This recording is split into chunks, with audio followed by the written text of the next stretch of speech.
Gracias por estar allí nuevamente. Esta es la emisión 14ª de Cuestión de Tiempo. Como todos saben, es un programa dedicado a la lucha de los jubilados y pensionados de todo el país, porque, bueno, las reivindicaciones que ya van más allá de la cuestión política, ya es casi una cuestión moral, ¿no? Y acá, Antonio, nosotros hemos siempre... digamos, dentro de una política amplia, nacional y popular, abierta, donde converge Frente Grande, peronismo, izquierda, leninista, trotskista, hasta algunos radicales, pero con exclusión obviamente de los que, digamos, fanáticos de, digamos, los recortes embrutecidos, inmorales, y también de ese neoliberalismo que termina afectando prácticamente a toda la población. Se acercan las elecciones, las primeras van a ser de la provincia de Buenos Aires, pero dentro de este marco pluralista parece claro que ningún jubilado, si quiere defender sus intereses, hasta diría su propia vida y dignidad, no debe votar este proyecto de La Libertad Avanza. Eso sí, creo que no estamos violando ninguna de las normas que nos impusimos para hacer este programa. No, claro. Mira, ayer cuando íbamos a la marcha, cuando estábamos yendo a Plaza de Mayo, yo pensaba que nuevamente fuimos cancelados indudablemente, golpeados, porque hoy, digamos, no era mucho, pero significaba algo más para los jubilados que digamos, hay una situación dramática con los medicamentos. Y yo creo que eso tiene que ver mucho con lo que dice un dirigente de La Libertad Avanza, que lo encontré los otros días, que lo conozco de antes, y dije, los jubilados somos un problema. Que somos un problema en el sentido de que somos un mal ejemplo. Dice, ustedes son un mal ejemplo. Son un mal ejemplo porque estuvieron ahí, nosotros necesitábamos hacer determinadas cosas y ustedes se quedaron ahí. ¿Y hoy qué creen? ¿Por qué se creen que viene el otro? Porque los quieren, porque había otros movimientos en otros lados, invisibles, no pasaba nada allí, y hoy van todos ahí porque te pensás que van. Y van porque son visibles, porque los mira la gente, los mira el país, etcétera, etcétera.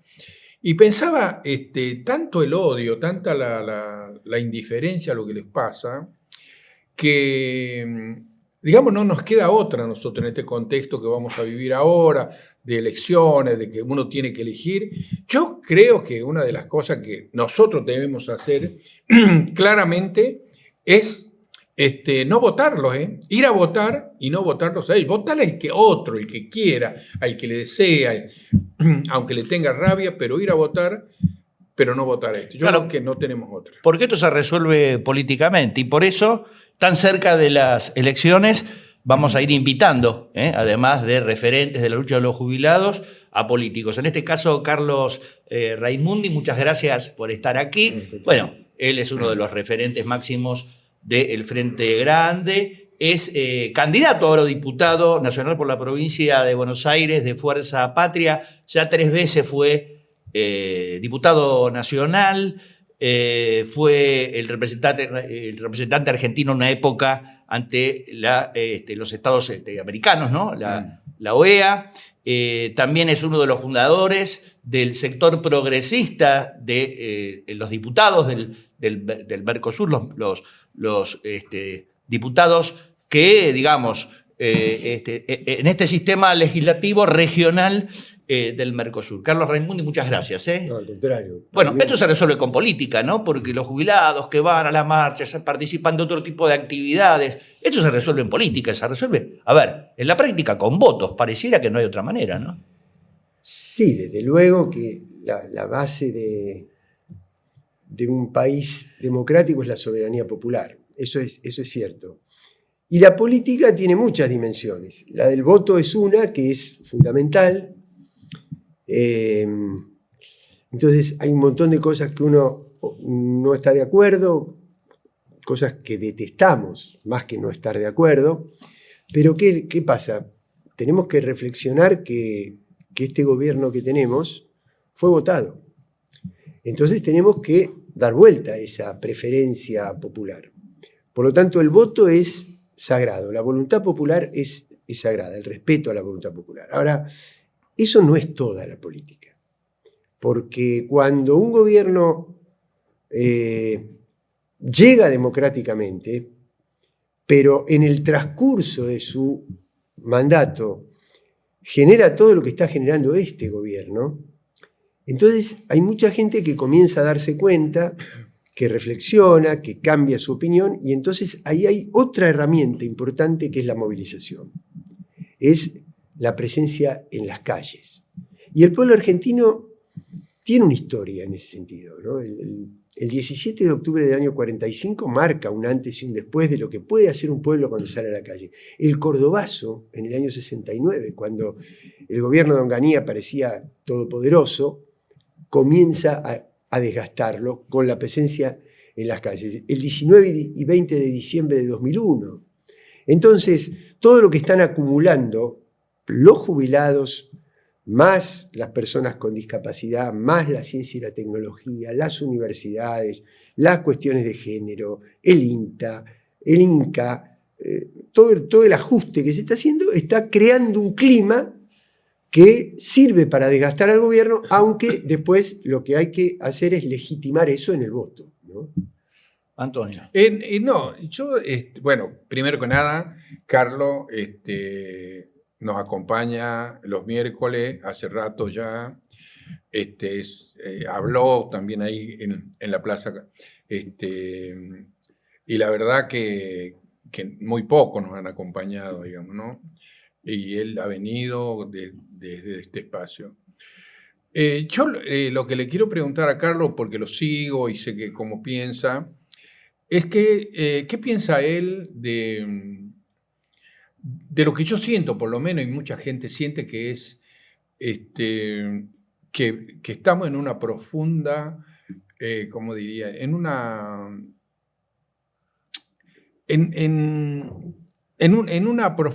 profundo como repliegue, digamos, ¿no?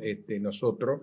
¿Y cómo hacemos para salir de eso, digamos, ¿no? Porque hay como una cosa defensiva en nosotros. Mira, Antonio, yo, a pesar de que uno ya lleva mucho tiempo en la vida, en la política, no recuerdo momentos de crisis tan profunda como esta, pero no me refiero tanto a lo económico. En términos económicos sí ha habido momentos de crisis muy profunda. El año 89, con la hiperinflación que terminó con el gobierno de Alfonsín, fue muy fuerte, y obviamente el 2001, ¿no? Esa fue quizá la peor de todas. Pero yo más bien me refiero a cuando dentro mismo del campo popular se nos comienzan a incrustar, empezamos a incorporar sin darnos cuenta a veces, valores que tendrían que ser únicamente de nuestros adversarios o de nuestros enemigos, como ustedes quieran decirle, porque las personas que vienen a saquear la Argentina ya son más que adversarios políticos. Pero, ¿a qué me refiero? A que nosotros, por ejemplo, incorporamos la idea de la mercantilización de la política, es decir, yo soy gobernador o soy legislador y entré por las listas del peronismo o de la Unión por la Patria, no recuerdo ahora cómo se llamaba la última, Frente de Todo, lo que sea. Pero resulta que el gobierno me ofrece pavimentarme una ruta provincial.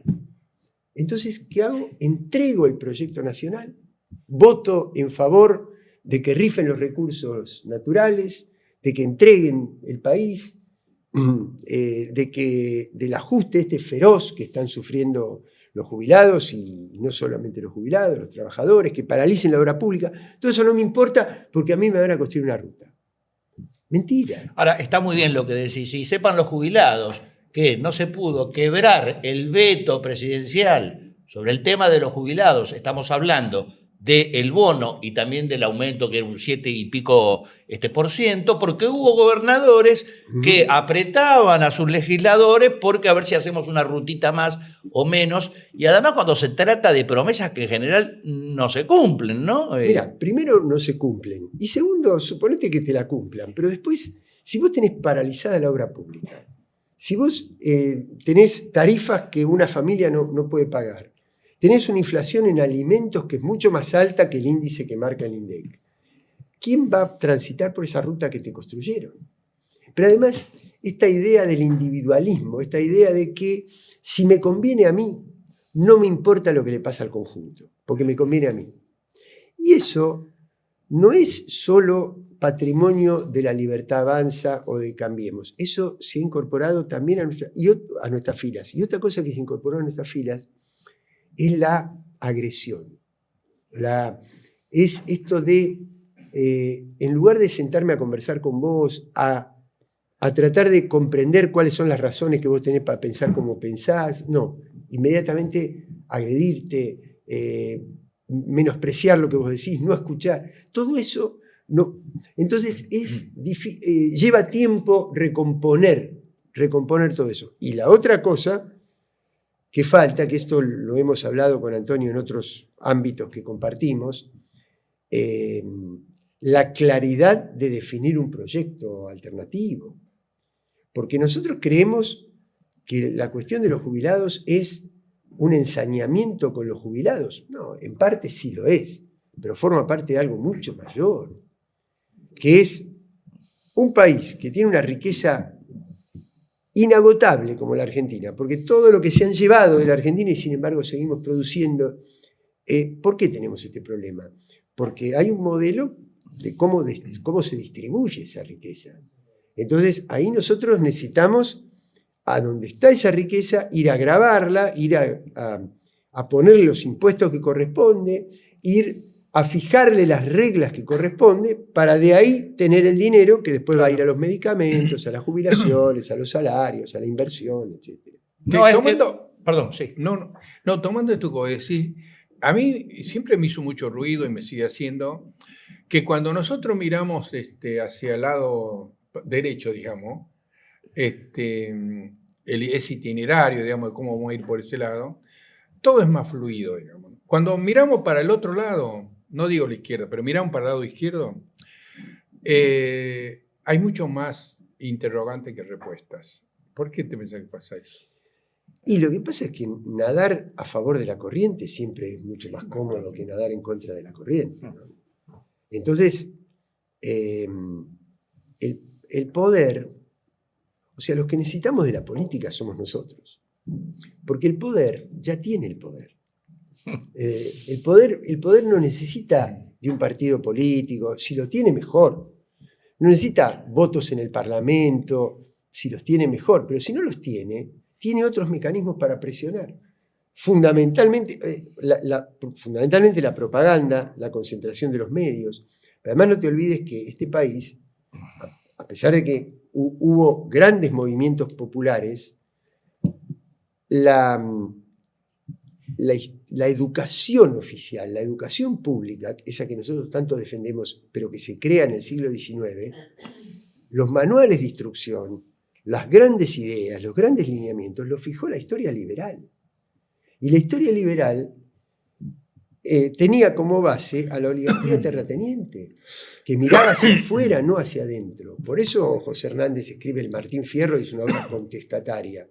Porque en ese momento el eje Sarmiento, Mitre, Roca es un eje que mira a Europa para construir la historia nuestra, que abre los brazos al inmigrante europeo, no al inmigrante latinoamericano ni al pueblo originario. Ahora, qué increíble cómo se repite la historia, ¿no? Pero permitidme que te diga una cosa.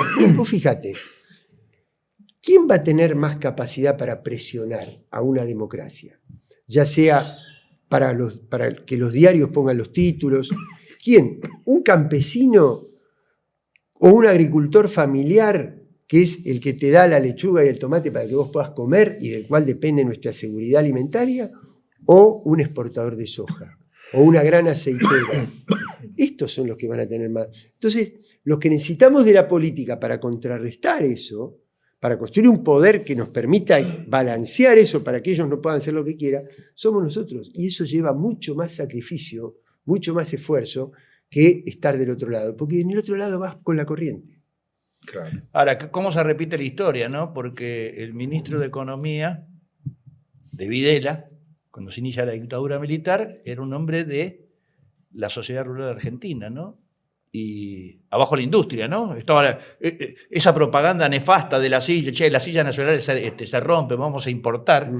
Y acá lo mismo, es alguien que no habla de industria. La única vez que el presidente Milei habló de una empresa, de una pyme, fue cuando la mentira esta del token ¿no? Del escándalo Libra, diciendo, no, era para que las pymes se puedan desarrollar. Es decir, el tema de lo que hablabas vos, ¿no? De quiénes son los poderosos, quiénes tienen la sartén por el mango, y cómo es siempre la misma historia. Y la dictadura modificó, más allá de la crueldad, del terrorismo de Estado, de todo lo que sabemos, pero modificó el núcleo de la matriz productiva del país.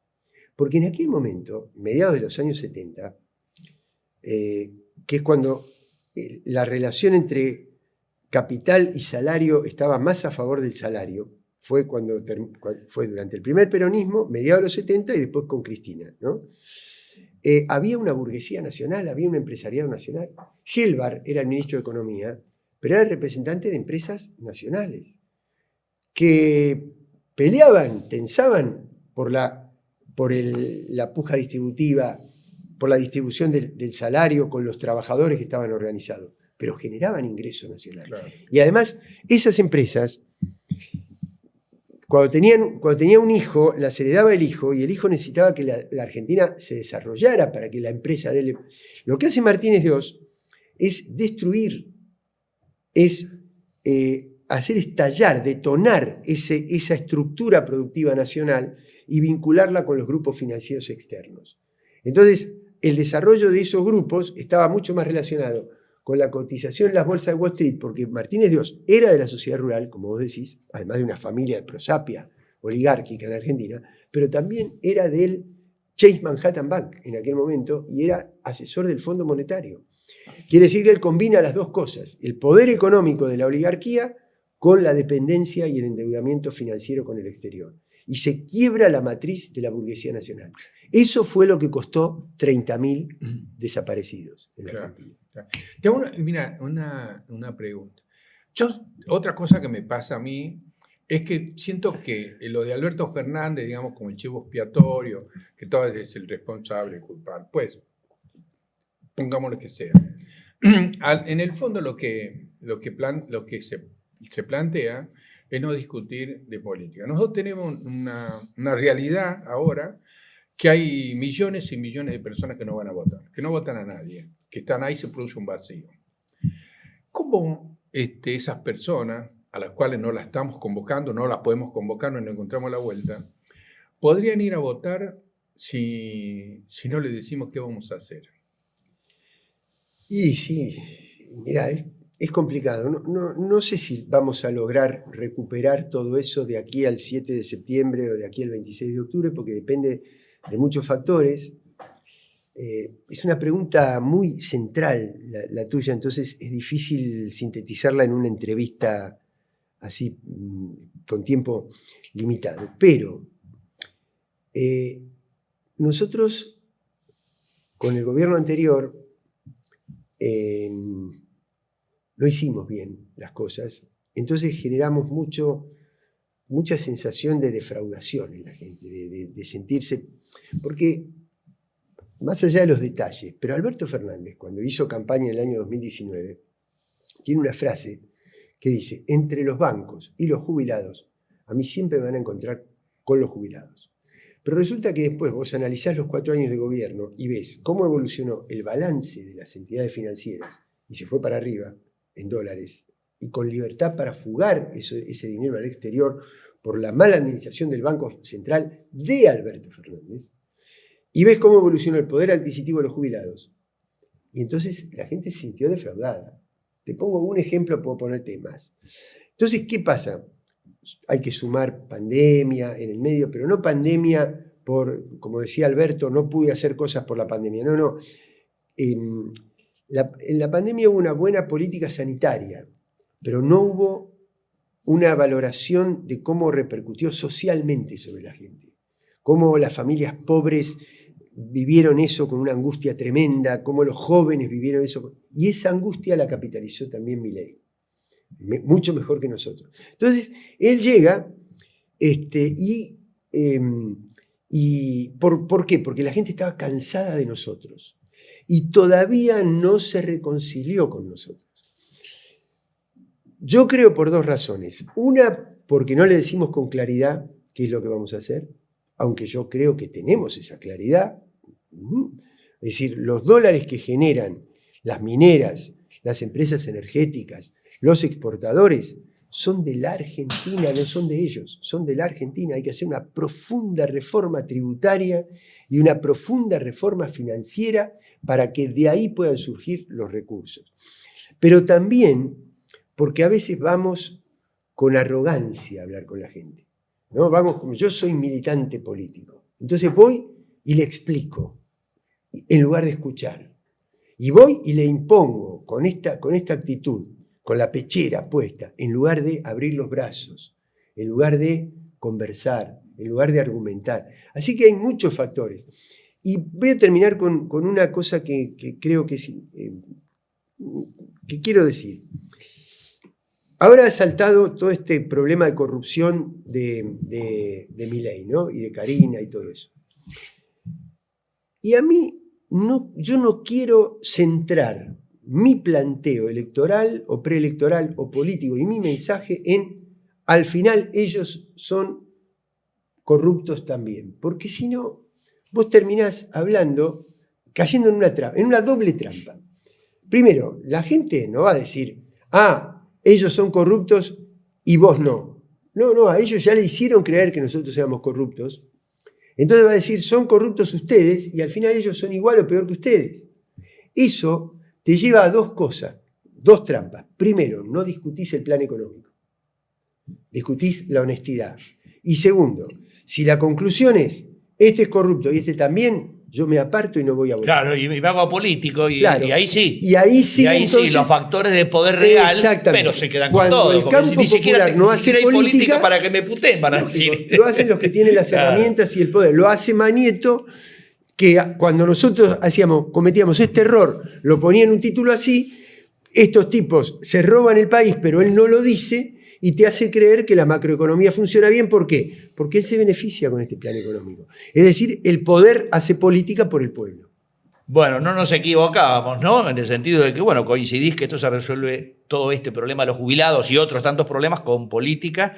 Y ahora, Carlos Reimundi, apelo a tu expertise como profesor universitario, ¿no? De Derecho Internacional y Derecho Político, pero en este caso de Economía y de Sociología, ¿no? Hablando de los jubilados, se vienen las elecciones, primero en la provincia de Buenos Aires, como bien dijiste, y luego a nivel nacional.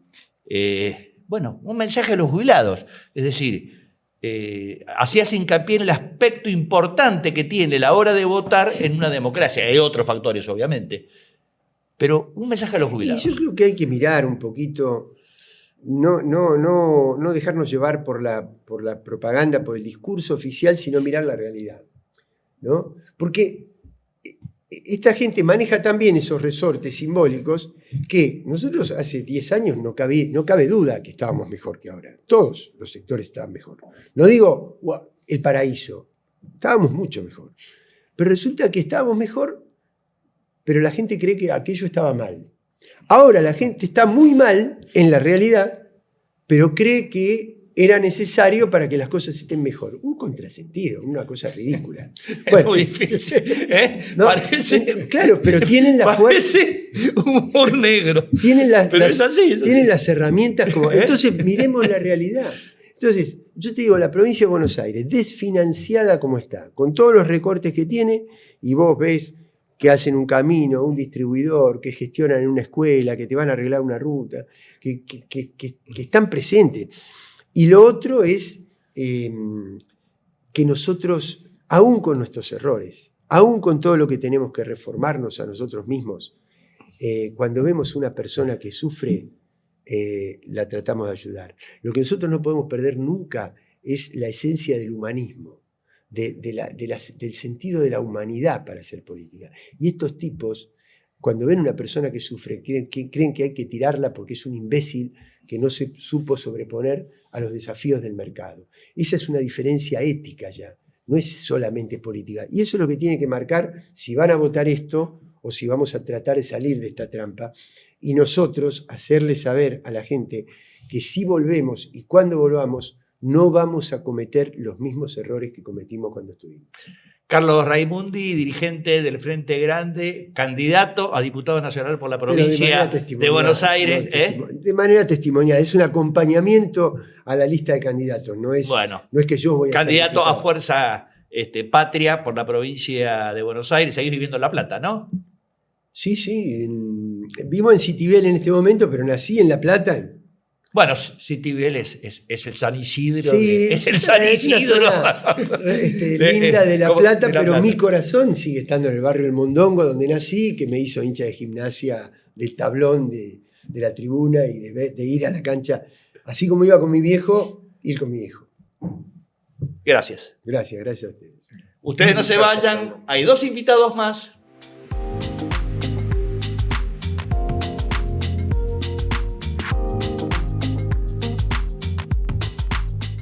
Seguimos aquí en Cuestión de Tiempo. Nuestra segunda invitada en esta nueva emisión, la ingeniera mecánica Adela Jutín, que es una de las fundadoras del Encuentro de Jubilados de Asambleas Barriales, ella específicamente de Caballito, Ciudad Autónoma de Buenos Aires. Bienvenida, Adela. Muchísimas gracias por invitarme. Bueno, buenas tardes a todos. Así que bueno, y además de, digamos, luchar por los jubilados, tenés toda una historia, ¿no? Y sos...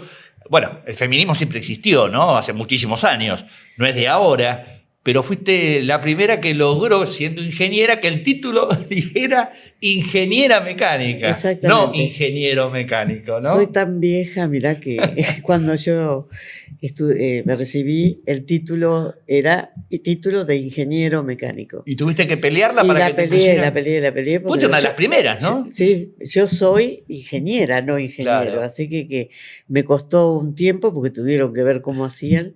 Preferí esperar, pero tener mi título de ingeniera mecánica, así que... ¿De Buenos Aires o la Tecnológica? La Tecnológica, Universidad Tecnológica. Y ejerciste, ¿no? Obviamente. Sí, por supuesto. Bueno, y fui docente, investigadora, bueno, etcétera. Sí, en temas de, digamos, energías renovables, ¿no? Sí, mi expertise es la energía, todos los intercambios de energía, los procesos, y específicamente dirigí un grupo de investigación en energías renovables, biocombustibles, microalgas, etc. Bien, y ahora ya jubilada hace un tiempito, sí. No bajas los brazos y contanos qué es esto de los encuentros de jubilados de asambleas barriales, cómo funcionan, dónde están, bien, qué hacen. Yo pertenezco a la Asamblea de Caballito y como tal comencé a ir a la reunión de los miércoles de los jubilados. Como jubilada pensé que realmente teníamos que tomar o hacer y dar una solución colectiva a un problema que es que abarca mucha cantidad de millones de personas, porque la verdad que si vamos al caso, somos 5,5 millones de jubilados. En realidad es 8,5 millones entre jubilados, pensionados y demás. Y no tenemos ninguna representación como podría ser un trabajador que tiene una central sindical o lo que sea. De manera que empezamos a ir los miércoles y yo cuando iba veía que había otras asambleas de otros barrios que participaban. Y empezamos a conectarnos y tomamos la decisión de hacer un grupo que sea de asambleas barriales, pero de jubilados de asambleas barriales. Y estamos ya casi hace 2 años, desde que apareció Milei en escena, es que se formaron las asambleas y empezamos con el grupo tiempo después, no mucho tiempo después. Los convocó automáticamente, ¿no? Claro, porque fue visible que la primer variable de ajuste fueron los jubilados, ¿no? Cuando hacemos además lo decían abiertamente, sí, lo admitían, sí. ¿no? Cuando hacemos un balance o le preguntamos cómo fue que comenzó cada una de las asambleas barriales, todas tenemos como un hecho en común, que fue después del 20 de diciembre, todos salieron a cacerolear y de ahí fueron a Congreso y de ahí empezó la decisión de formarse y tomar la experiencia del 2001, porque no venimos de la nada, venimos de las asambleas barriales del 2001. Y con esa experiencia ya que teníamos, no porque hubiésemos participado, algunos sí, no es mi caso, con esa experiencia se retomó ese saber, digamos, colectivo, y empezamos por barrios a juntarnos, que son dispositivos políticos de alguna manera digamos, multisectorial, plural, ahí van los vecinos, cada uno tiene un pensamiento. Hay gente que viene de algunos partidos que otros, pero la idea es que ningún partido dirige la asamblea, sino que en realidad es, por sobre todo, un concepto asambleario de democracia directa, y es muy interesante, muy interesante. Importante, Así que, ¿no? Que haya... invito a los vecinos a Sí. que en todo barrio haya una asamblea, que se integren, que es una experiencia muy interesante ejercer esa democracia directa. Sí, es muy importante que haya estructuras en los barrios, ¿no? No, claro, sí, sí, sí. De hecho, nosotros estamos ahora, el jueves pasado hicimos una reunión acá, al lado, con 21, vinieron 21 personas, y les invitábamos, hicimos una mondiola y tomamos unos vinos, y vino gente de capital, de distintos lugares. Y en Berazategui, ahí hicimos también un encuentro con compañeros, y hicimos otro en Almirante Brown. Sí, eso es básico, digamos. Nosotros... Yo le quiero preguntar ¿qué te pasa, digamos? Porque a veces nosotros, con nuestra vieja historia y nuestra vieja tradición, nuestra mística manera de llegar a un lugar, los debates, digamos, como que nos molestan. Yo siento que nos molestan. O no molesta, nos altera un poquitín. A mí inclusive, digamos, cuando pasa, y ahora cada vez menos, en todo lo que es la discusión, porque acá no es que nosotros vamos a la plaza, ahí hay una discusión política, hay una planificación. ¿Cómo es eso? Porque vos sabés más que yo. ¿Vos te referís qué me parece el debate o qué me Claro, parece? claro. Sí. Yo creo que es muy importante, o sea, es muy importante poner sobre la mesa, cada uno tiene su forma de pensar. El tema es cuando aparece el ego y la necesidad de demostrar que uno tiene razón, ahí viene el problema. Pero cuando hay una capacidad de escucha, cuando hay un intercambio, es enriquecedor, siempre el debate es enriquecedor. Nuestro problema es ese, nuestro problema en los distintos grupos, en el país y demás, es que nos cuesta escuchar al otro, nos cuesta tener ese concepto de que uno puede aprender. O sea, no todo el mundo está en ese nivel, en el nivel de poder escuchar, en el nivel de estar abierto para aprender o para aceptar una idea distinta. Nosotros en las agrupaciones de jubilados de los miércoles estamos haciendo un aprendizaje, porque estamos aprendiendo a convivir. Prácticamente son 17, 19 agrupaciones con pensamientos distintos, distintas formas de pensar. En lo personal yo no pertenezco a ningún partido y convivo con otros organismos o partidos políticos o agrupaciones que piensan a lo mejor diferente, pero que tenemos un eje en común, que es defender nuestros derechos y luchar por una vida más digna y mejor, ¿no? Es que tanto vos como Antonio, como tantos otros dirigentes que nos visitan en nuestro programa, que representan a las distintas agrupaciones. Claro, no debe ser fácil, es decir, coordinar y tener en cuenta las diferencias, ser respetuoso con ellas, tejer, ¿no es cierto?, un camino en común, evitando susceptibilidades, es decir, es el trabajo de la política, que es costosa, que no es una cosa fácil, ¿no? Es como el matrimonio, más o menos lo mismo. Es mucho más fácil separarse hoy en día que sostener una relación, porque implica un trabajo, implica tolerancia a la frustración, implica un montón de cosas que a veces no se está dispuesto. Ahora, sin embargo, lo están logrando, ¿eh? Sí, sí, Porque absolutamente. está a la vista que el movimiento de los jubilados está increyendo, ¿no? Siempre creciendo. Sí, sí. Además, porque se convirtió en un faro. Viste que cuando hay oscuridad y ahí se pone una luz en un lugar, bichos hay a pegarse. Digamos. Entonces, muchas gracias por lo de bichos.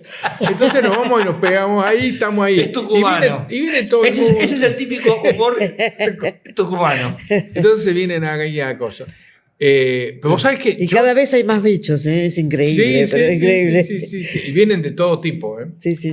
A mí esa pluralidad me encanta, me emociona Sí, mucho. totalmente. Me divierto de eso Sí. cuando los escucho hacer grandes discursos. A mí me impactó mucho, no sé a vos y seguramente a todos, el tema de que nos saca el impacto que tiene. Claro, si uno dice 60.000 pesos, porque en vez de 110, 40.000 pesos ponen 70 ahora y siguen con lo mismo, el aumento es 1,9%, es decir, iba a cobrar 460 y tú ibas a cobrar 400. Claro, para una persona que gana 2 millones, 3 millones, eso no es nada, es un... Claro, una miseria. Ahora, pero el impacto que eso tiene en los jubilados, ¿vos cómo ves eso? Claro, miren, este no es un tema, sería ridículo pensar de que es un tema absolutamente económico. Es un tema político, social, es un tema humano, es un tema de dignidad. Es decir, acá no se plantea, ay, no me alcanza o estoy eligiendo entre alimentos o remedios. Acá el problema es que nosotros trabajamos y luchamos toda la vida y muchos de nosotros pagamos para tener una jubilación digna, pagamos años de aporte que los están robando, porque tanto el ANSES como el PAMI, yo esto lo quiero aclarar porque es algo que hay una confusión en las personas y hay un discurso confuso. Tanto el PAMI como el ANSES son organismos públicos, no son organismos del Estado, que tienen autonomía. Y en la ley, porque esto es por ley, la dirección de esos organismos tiene que estar a cargo de los jubilados, de los trabajadores y en un porcentaje mínimo, para poder regular, el Estado. Bueno, tanto el PAMI como el ANSES están intervenidos. Y nosotros ahora estamos sufriendo la situación de que ese fondo de reserva que tiene el ANSES, por ejemplo, es utilizado para pagar o para planchar el dólar, por ejemplo, mientras que los jubilados están muriendo de hambre. Entonces, acá hay una cuestión de prioridades, y las prioridades están puestas en otro lugar y no en beneficio de la vida de las personas que estamos habitando este país. Y la situación es muy límite porque estamos hablando de compañeros que se están muriendo, compañeros que mueren por enfermedades oncológicas, ya van 100 aproximadamente, compañeros que toman decisiones de quitarse la vida porque no pueden continuar en esta locura. Es una situación muy, muy dura, muy difícil, y nosotros a eso lo que respondemos es con la resistencia. Y algunos creen que resistir es esperar. De ninguna manera. Resistir no es subsistir. Nosotros no es que esperamos, nosotros hacemos, actuamos, luchamos, peleamos, y esta resistencia que están teniendo los jubilados se ha convertido en un faro, como dice Antonio, en un ejemplo. Y nosotros lo vemos en los jóvenes que nos admiran, nos hablan, nos felicitan, nos acompañan. Y nosotros también esto lo hacemos no solo por nosotros, ya estamos jugados, somos grandes, hicimos una vida, lo hacemos por nuestros hijos, por nuestros nietos, por los jóvenes que ya con haber sacado una moratoria y con el hecho de que las patronales no pagan las cargas como corresponden, va a ser muy difícil poder jubilarse y tener una pensión para los que vienen. Ahora, ¿qué te dicen tus hijos, tus nietos? Porque a veces hay que comerse palos, gases. Bueno, por supuesto que ellos se preocupan, ¿no? se preocupan, pero también hay una admiración y un acompañamiento muy importante. O sea, yo creo que sin el acompañamiento y el ok de ellos, desde la mirada, desde la palabra, desde el abrazo, sería difícil. Pero acá es un tema, realmente lo que estamos viviendo en nuestro país, que jamás hemos vivido, que se ha tomado como un experimento mundial, que justamente vino casualmente la semana pasada, me convocó una periodista francesa, de TV5 español, francesa, para hacer un documental, porque están planteando en Francia que se necesita un Milei en Francia. Están mirando qué es lo que pasa en Argentina, porque están planteando eso los sectores más de derecha. Y entonces querían hacer un documental mostrando la otra cara de Milei, lo que nos está pasando. Y así como en este momento, después de lo que pasó con el tema de las coimas y todo lo que se apareció, creo que a los franceses se le habrá cambiado la idea, pero porque ya hasta le han sacado un premio en Alemania que le iban a dar los propios liberales. Pero tenemos que tener conciencia de que todo el mundo está mirando qué pasa en Argentina y nosotros estamos respondiendo con la resistencia y estamos respondiendo con el continuar en la lucha y no va a haber nada que nos va a parar. Pero por sobre todo, tener claro que la situación que se dio en Argentina, eso es la suma de un conjunto de cosas. La pandemia, que lamentablemente todavía no hemos podido profundizar en los efectos que ha tenido la pandemia, porque la pandemia terminó y seguimos adelante y no hubo una mirada hacia adentro, que hay que hacer y que hay que analizar y que hay que profundizar, porque la pandemia trajo cambios sociales, cambios políticos, cambios económicos, cambios de todo tipo, principalmente el impacto que ha tenido en los jóvenes. Lo segundo es la falta de autocrítica, porque acá el problema no es Alberto, Cristina, no son las figuras, sino también qué política, qué autocrítica se hace de lo que pasó. Porque yo, en lo personal, no he escuchado autocrítica alguna. Ahora la culpa la tiene Alberto. Sí, yo creo que sí, fue responsable, pero también Cristina y también quien acompañaron. Y yo estoy esperando una autocrítica y para poder avanzar, porque para poder avanzar hay que pensar en qué nos equivocamos. Entonces ahora pasa lo mismo, o sea, lo que se está haciendo a nivel electoral es un cambio de figuritas y, como decían el otro invitado también, falta un programa, un proyecto, falta discutir una autocrítica, o sea, más allá de que hay buenas intenciones y hay candidatos que son buenos candidatos, otros que no lo son, no importa. Entonces, a la gente se le plantea si ir a votar o no.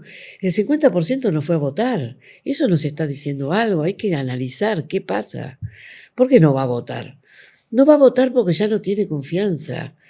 Acá se habla, el invitado anterior, que estuvo muy bien, hablaba de la voluntad popular, lo que representa el voto. Y hablamos de voluntad popular, ¿no? ¿Es la voluntad popular? Porque cuando vienen las personas y votan por un programa, votan porque le dicen voy a hacer esto, voy a hacer aquello. ¿Y se cumple la voluntad popular? No, no se cumple. Entonces me pregunto de qué voluntad popular estamos hablando. Ojo, no estoy en contra de votar, creo que hay que ir a votar. Pero también hay que pensar que la gente, si no va a votar, es porque se ha sentido traicionada. Porque en ninguna de las votaciones que hizo, los candidatos o a quienes eligieron llevaron adelante lo que prometieron llevar adelante. Pero todo esto, Adela, finalmente, ¿se puede revertir? ¿Sos una persona que alberga dentro de sí la esperanza? Absolutamente. ¿Por qué? Porque pienso de que lo que hay que hacer justamente es empezar, primero, la autocrítica, segundo, profundizar en todo esto, tercero, empezar a buscar y a pensar en una... Nuestro problema es que hay una crisis de representación. Entonces hay que fomentar en los jóvenes, en las nuevas direcciones, en los grupos de base, en los sindicatos que son combativos. Hay que empezar a plantearse en nuevos partidos políticos o en los mismos partidos políticos hacer cambios. En nuestra propia historia hubo cambios dentro de los partidos políticos. Qué sé yo, Alfonsín salió del radicalismo después de haber peleado con Balbín, digamos, ¿no? O sea, tiene que haber realmente cambios, pero profundos cambios de programa, de postura, no solo de figuritas, no solo de personas. Adela Jutín, una de las fundadoras del Encuentro de Jubilados de Asambleas Barriales, gracias por haber aceptado nuestra invitación. No, por favor. No vas a dejar pensando muchas cosas, ¿no? Tal cual, sí. Gracias a ustedes, creo que hablé demasiado y... No, pero la verdad es que te escuchamos con mucha atención, ¿no? Es mi problema, porque ya. digamos, te animás a decir cosas que en general sabemos que muchos las piensan, pero no las dicen. ¿No? Claro. ¿No tuviste la misma...? Tal vez porque no tengo el compromiso con ningún partido, de verdad. Sí, quizás, bueno, es cierto, hay ventajas que se adquieren con la militancia y también hay ventajas que se adquieren por no estar militando en un partido político. Creo que las dos maneras son útiles a la sociedad, ¿no? Claro. Muchísimas gracias a No, ustedes. Me por parece favor. muy bueno que hayan pensado en hacer un programa de este tipo y se los agradezco de corazón. Es para invitar gente como vos, nada más que para eso. Muchas Pero gracias. no se va a hacer otro invitado.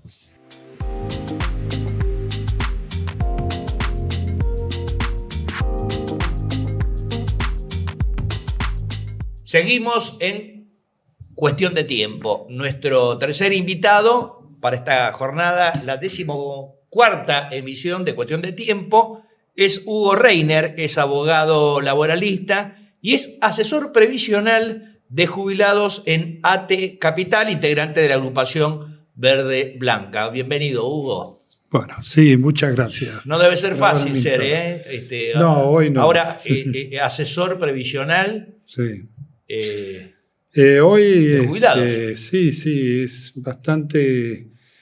No, la situación es difícil hoy lamentablemente por los magros sueldos que se dan, ¿no?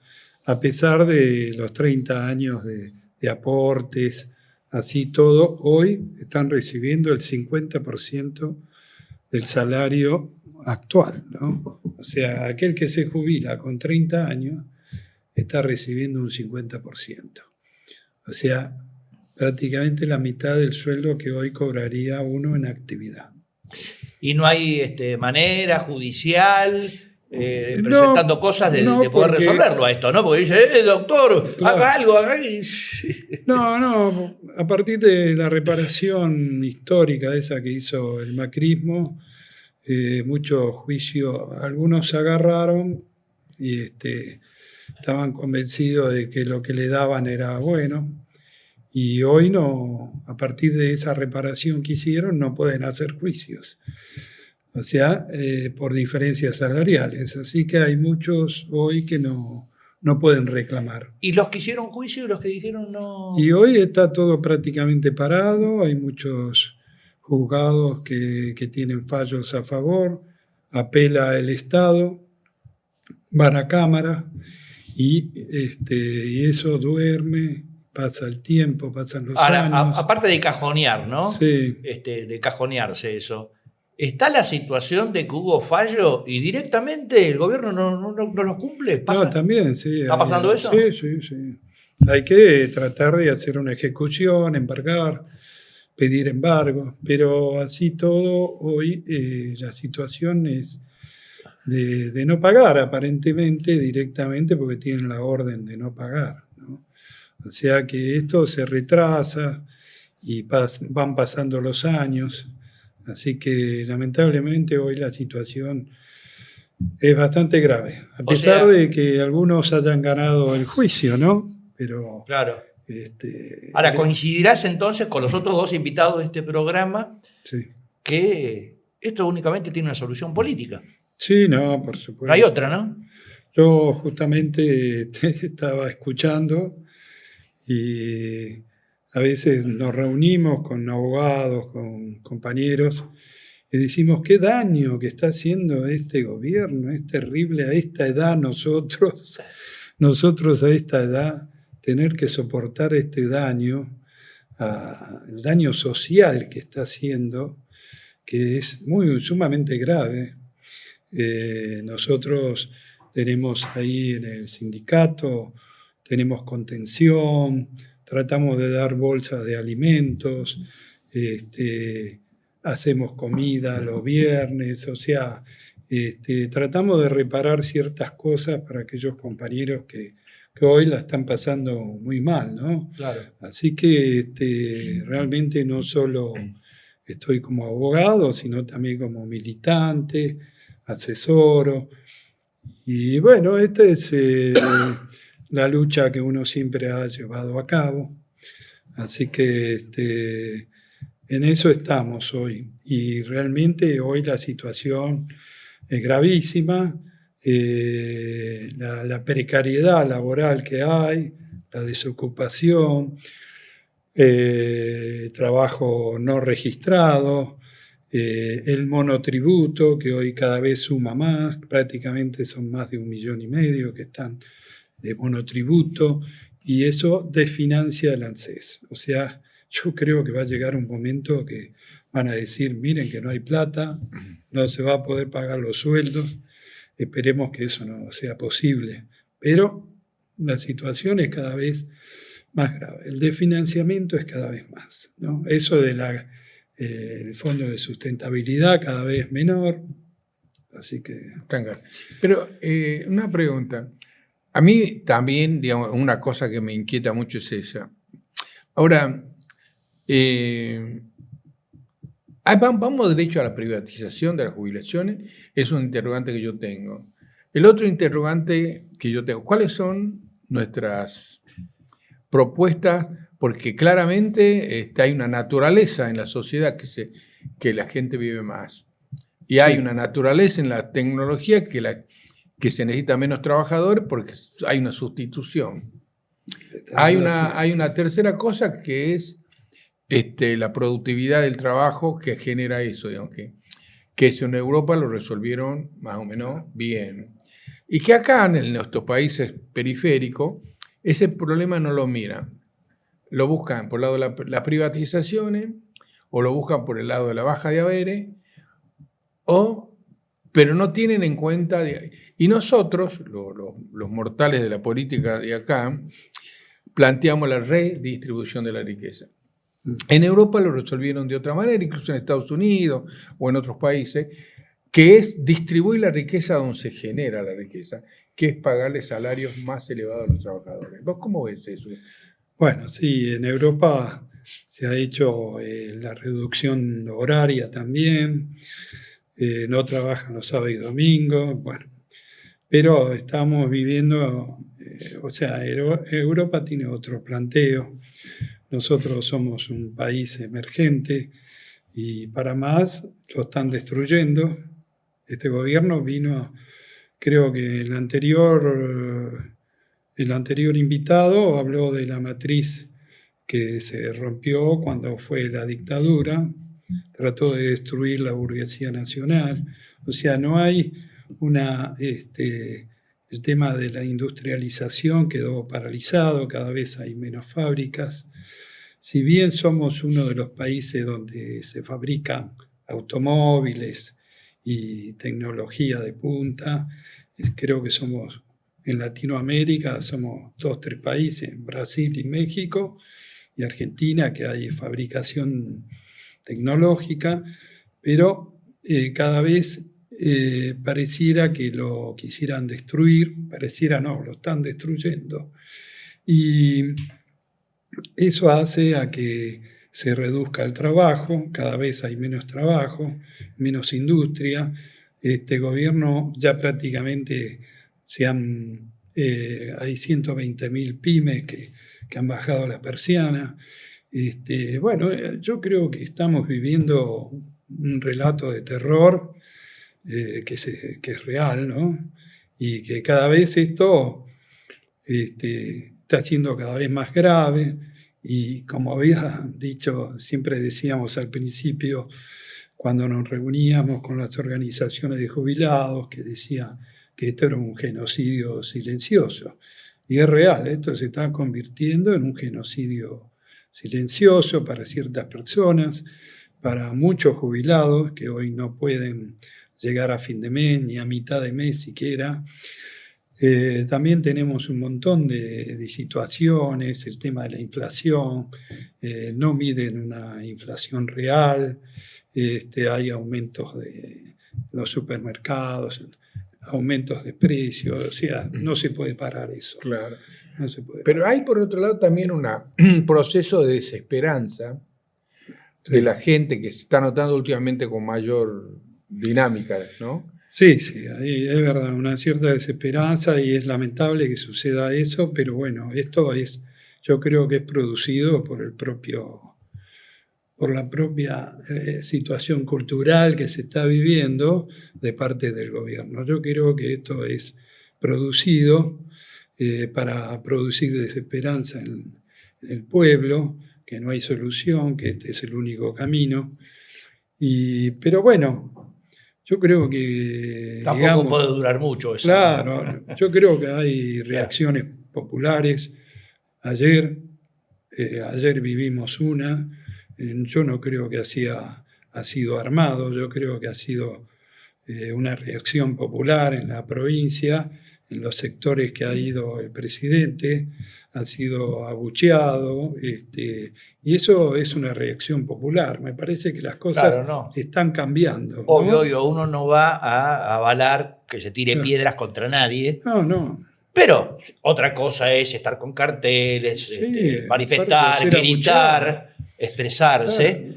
pero hay una cosa que es cierta, ¿no? Que siempre ocurrió y siempre va a ocurrir. La violencia genera violencia. Así Y es. con un discurso Sí. violento por parte del gobierno, Sí. encabezado por el presidente, Sí, Milei, y con actitudes que implican violencia, que no es la violencia del tipo que tira una piedra, que incendia Claro. algo, No, pero, por digamos, llevar a muchos sectores a un nivel de vida indigno es violento es también. violencia. eso. Gente que se Eso está es muriendo violencia. por no tener remedios es Por violento. supuesto. O Por sea, supuesto. jamás, por lo menos en nuestro espacio, vamos a avalar que la gente tire piedra. A ver, Pero Claro. no es porque tiran piedras porque enloquecieron. Es decir, la violencia, sí, engendra engendra violencia. por supuesto. ¿no? Y ya lo decía la sabiduría de la Biblia, Sí. que la paz es el fruto de la justicia. Sí, sí. Bueno, O sea, yo creo que este gobierno, a partir de su inicio, eso es lo que quiso hacer, crear violencia y ya vemos cómo trata no solo al pueblo. Al principio a nosotros nos trataba de viejos miados, que nosotros al principio lo tomábamos como en gracia, pero después no, eso es un insulto muy capaz se grave. van a convertir pronto en viejos Sí. terroristas, ¿no? Sí, quizás. Y sí. Sí, después decían que éramos, digamos, una secuela de los 70, que nosotros éramos los que, de los años 70, que éramos los que quedábamos, ¿no? Así que, pero bueno, sí, por supuesto que este gobierno es violento, insulta a los representantes del pueblo, insulta a todo aquel que quiere decir algo en contra de ellos, los insulta. Así que todo esto tiene una reacción, por supuesto. Lo de ayer y lo que pueda llegar a venir va a ser una reacción, una contrarreacción de lo que ellos han engendrado, ¿no es cierto? Así que, no sé, yo creo que, vuelvo a repetir, nosotros, acá se habló anteriormente con los invitados del gobierno de Alberto Fernández, que realmente coincidimos, fue realmente malo, pero bueno, el Estado existía. Teníamos las 19 vacunas, teníamos los remedios para los enfermos, teníamos el IFE cuando fue la pandemia, o sea, muchas cosas que el Estado todavía existía. Esto me hace acordar una frase que siempre decía Perón. Decía, los peronistas, dice, somos mediocres. Dice, lo que pasa es que comparado con los otros parecemos Claro. perfectos. No, sí, totalmente. ¿Eh? Sí, totalmente. Además, yo te iba a decir algo antes de olvidarme, porque soy un desastre. Estamos proyectando para el 20, en Plaza Congreso, una convocatoria a una milonga artística. 20 de septiembre, ¿no? 20 de septiembre. 20 de día del septiembre, ¿a qué jubilado. hora? Y bueno, vamos a empezar seguramente a las 15 horas. 20 de septiembre, 15 horas, Vamos a en empezar. Plaza de los Dos Congresos, Sí, ¿no? sí, Frente va a al haber Congreso. artistas, vamos a festejar, vamos a bailar, vamos a hacer milonga. Tiene un nombre que le dicen algunos, yo no me acuerdo eso, pero va a ser una fiesta que queremos hacer. Una jubilonga, creo Una que jubilonga, jubilonga. Lo hacemos. Bueno, yo con esa no sé si a qué hora va a ser, porque No, bueno, pero... nosotros tenemos un almuerzo en ATE Y bueno, para si los vienen para acá, jubilados. no comen, vienen a bailar, así baja la comida. Sí, nosotros ya estamos preparando. ¿Se invitan? ¿Puedo ir? Sí, Así también, por supuesto, le invitamos.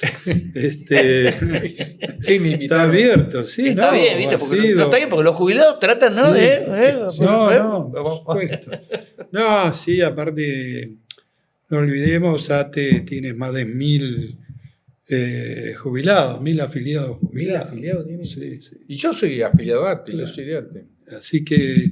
¿Y qué, pero, implica ser afiliado a ATE siendo jubilado? bueno, conservar ¿Por los qué? mismos... Porque el que deja, claro, a ver, sí, el trabajador del activo. Estado afiliado a ATE que deja de trabajar, deja de estar afiliado, obviamente. Claro, no, pero vuelve a ¿Qué es, afiliarse qué es como esto de ser? jubilado, ¿Qué es claro. esto de, a ver, ¿qué implica Sí. volver a afiliarse como jubilado? ¿Qué implica? ¿Qué es? Bueno, se vuelve a afiliar como jubilado y queda quien tiene los mismos beneficios que el activo. Ajá. Así que... Tiene que hacer un aporte Es un aporte del 1% nada más. de la jubilación. Claro. ¿Y no esto de- qué beneficio le da? Y se le da todo, turismo, anteojos gratis, odontología gratis, podología gratis. Hay muchas cosas que son beneficiosas. Ahora, bien. supongo que esta posibilidad de reafiliarse estando jubilado Sí. y habiendo sido afiliado del ATE, ¿no? Trabajador Claro. del Estado, debe estar en aumento, porque la gente tiene que cubrir necesidades que Sí, ya... sí. Cada vez tenemos Al más Ceci afiliados. Pami no le sí, están- sí, sí. Por eso digo, lamentablemente, bueno, está muy dividido ATE, que eso es lo lamentable, ¿no? Así que, pero bueno, está la verde blanca, que no, yo pertenezco a la verde blanca, pero está la verde, que dirige ATE Nacional, y bueno, por el país también está dividido, así que, y cada uno tiene sus sectores, así que, pero bueno, tratamos de conformar y tener los mismos beneficios todos, ¿no? En eso estamos claros. Así que, pero Hay bueno. un colega muy conocido, muy famoso, que siempre recuerda una frase del fallecido expresidente, Germán Abdala. del expresidente uruguayo, De Mujica. que decía exactamente, la izquierda y el progresismo se pelea por algunas ideas, mientras que la derecha se alinea y se concentra porque tiene los mismos intereses, ¿no? Sí, sí, no, es verdad eso. Ellos están más unidos en los negocios, digamos, ¿no? Pero bueno, ellos quieren algo y tratan de conseguirlo de cualquier manera. Claro, lo que pasa es que nosotros, los progresistas, Sí. hacemos discusiones políticas, queremos construir una subjetividad en un lugar donde no hay esa subjetividad, en donde hay intereses. Sí, sí, por supuesto. Hay interés. No, pero está bien, pero yo creo que es más complicado y ya llega una cuestión casi filosófica y discusión de estrategias. ¿Por qué? Porque en general los que transitan por el campo nacional y popular, sea en organizaciones políticas, sindicatos, más o menos tienen una idea de sociedad parecida. No, El tema es que hay muchas diferencias de cómo lo logramos a esto. No, ¿Y no, cuáles son los caminos, sí, ¿no?, que te llevan a esto? sí. ¿Cuáles son los caminos más efectivos? Y a otra cosa, ¿quiénes son los que tienen que conducir? A ver, ¿O no? nosotros... Capaz sí, me por equivoco, supuesto. pero creo que pasa por ahí. No, pero a veces es difícil. O sea, nosotros creemos que el tema de la unidad de los jubilados es, digamos, a través de la calle y con el enemigo común. El enemigo común en este momento es Milei, el gobierno, que hace que tengamos un salario miserable y no tenemos más medicamentos. El tema de la moratoria para aquellos que son activos hoy no se pueden jubilar. Así que hoy realmente le están sacando la pensión a los viudos. ¿Cómo es eso? Le están ¿A los reduciendo. viudos? Sí, si son convivientes, tienen que demostrar la convivencia. Si la hicieron a través del ANSES, con testigos, puede ser que se la... Si no, o si la hicieron en un registro civil, la convivencia, puede ser que se la acepten. Pero si son convivientes, no hicieron la convivencia, hay que demostrarla, es muy difícil demostrarla y no se la dan. Pero tengo una pregunta. Y después, perdón, y Sí, después a los viudos sí. le están sacando el 30%, o sea que cobran el 70% ¿De las jubilaciones? de la jubilación que cobraba su compañera o su compañera. Su compañero o compañera. Hoy le están pagando el 70%. Sí. Tengo una pregunta puntual. Suponete, una persona se jubila, tiene 30 años, Sí. en Cava, por ejemplo. Sí. ¿Cuánto cobra el porcentaje? ¿Cuánto cobra? Sí. El 50%. Ah, no el 60%, porque me habían dicho, No. yo pregunté y me dijeron que el 65%. Antes era. No, ahora Antes, con todo la, pero digamos, ahora no. con esta política de Uy, los ajuste desastres contra que los están. jubilados, Claro. llegó al 50, claro. Sí, sí. Algunos decían el 45, 50%.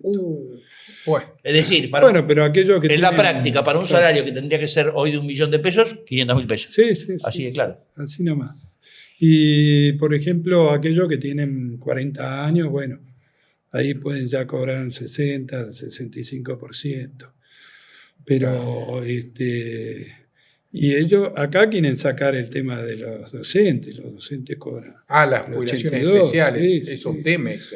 También quisieron sacar la de los petroleros, la de los Están mineros. locos.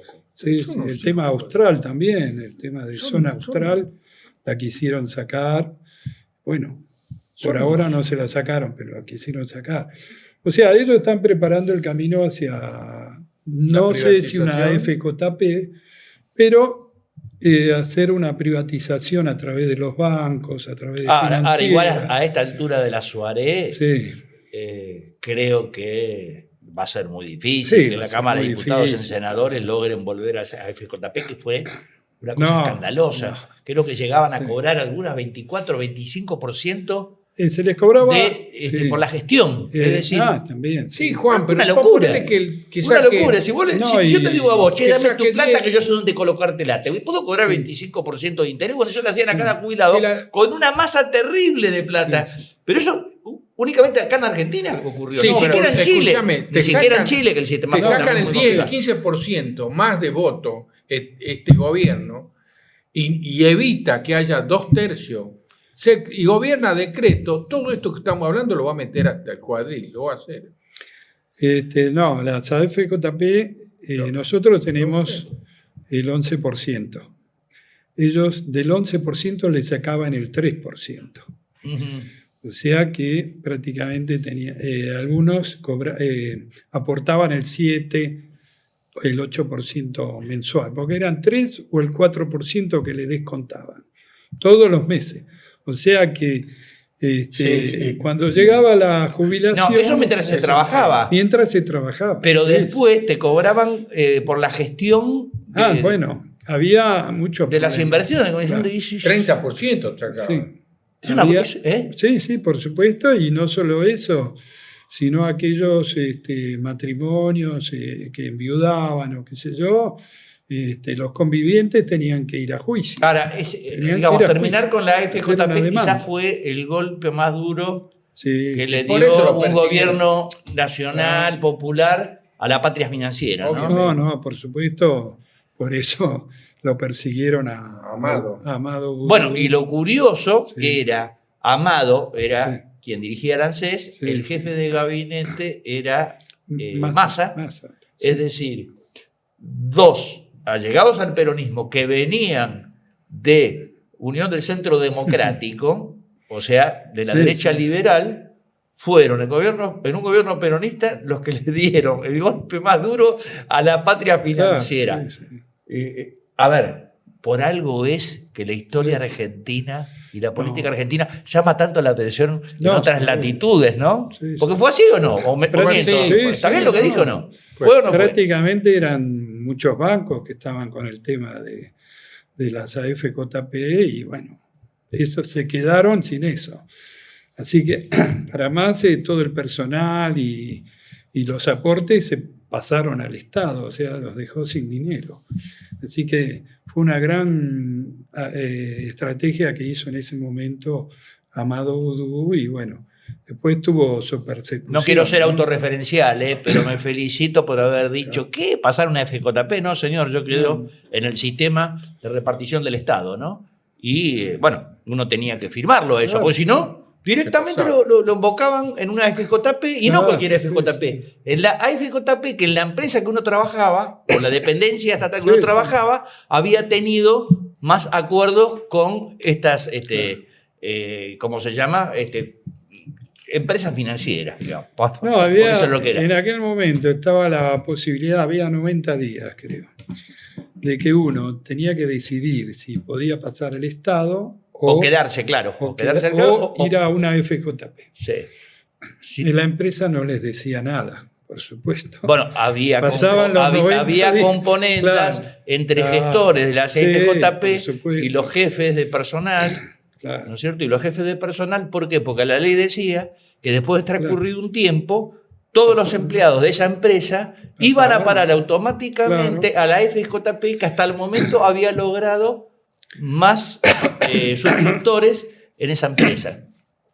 Es más, también se sorteaban Era a el ver festival, a qué o sea, FJP iban. y hablando todo. mal y pronto, Sí, el sí. festival del curro era ese. Sí, no, por supuesto. Era un curro, era un robo legalizado, digamos, en ese momento, ¿no?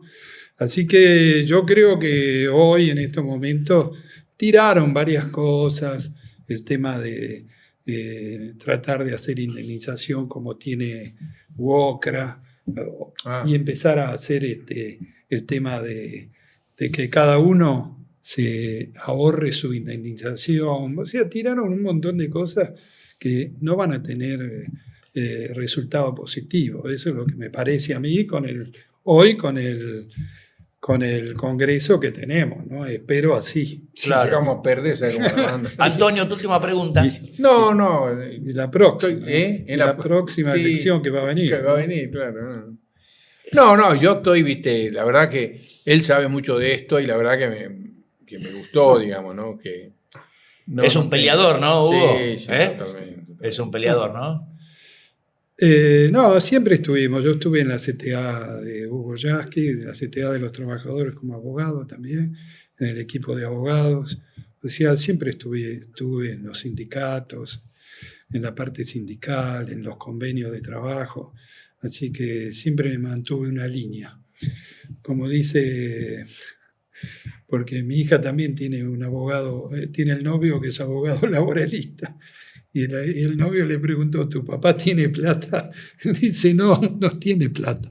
Está Porque bien decía, eso, porque los yo abogados pensaba, laboralistas. a ver si no. se puso de novio con tu hija Sí. para heredarte el estudio jurídico. Sí, porque hay muchos, viste, estudio que se jurídico. ponen de novios con la hija del rico. ¿O no? No es tu Digo, caso. sí. No es mi caso. Nunca tuve grandes remuneraciones, siempre viví al día con los casos. Hugo, tu mensaje de 30 segundos para los jubilados que nos ven.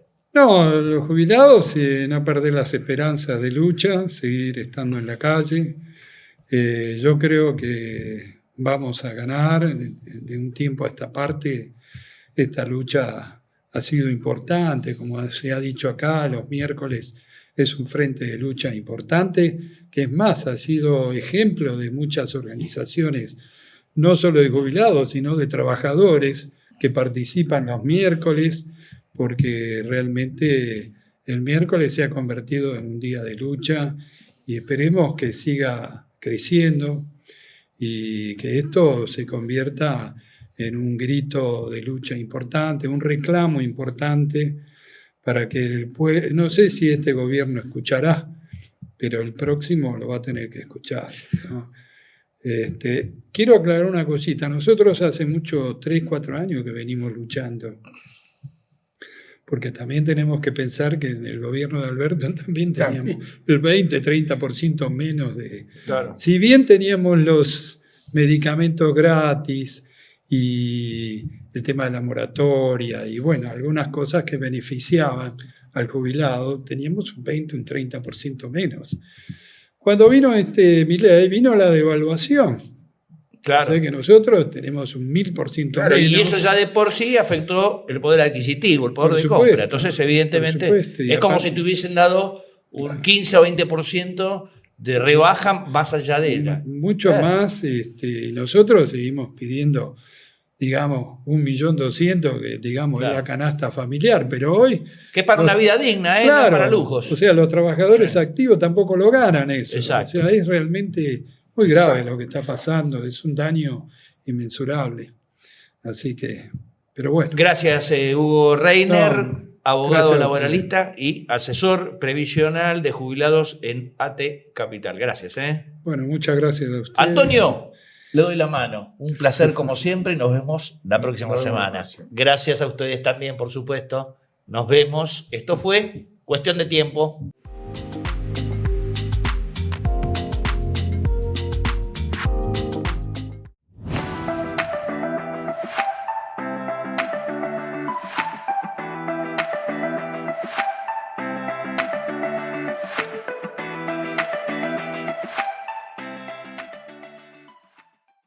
Bueno, muchas gracias a los compañeros y compañeras jubilados por este espacio en donde aprovechamos para reclamar junto con ustedes por los derechos que han sido conculcados y que permanentemente además son acosados por la Fuerza de Seguridad del Gobierno Nacional, que no hace más que actuar en contra del pueblo y actuar en contra de los intereses del pueblo.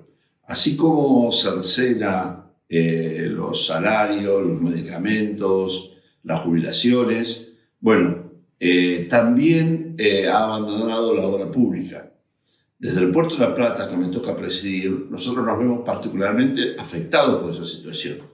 Existe, por ejemplo, la obra de la autopista Presidente Perón, una autopista estratégica que vincula toda la zona productiva de alto valor agregado de la provincia de Buenos Aires, desde Tigre, empezando por el Camino del Buen Aire, y después recorriendo todo el oeste y sudoeste del cono urbano para llegar a conectar nuevamente con la autopista La Plata-Buenos Aires en Berazategui y de allí directamente con la región capital y con el puerto de La Plata.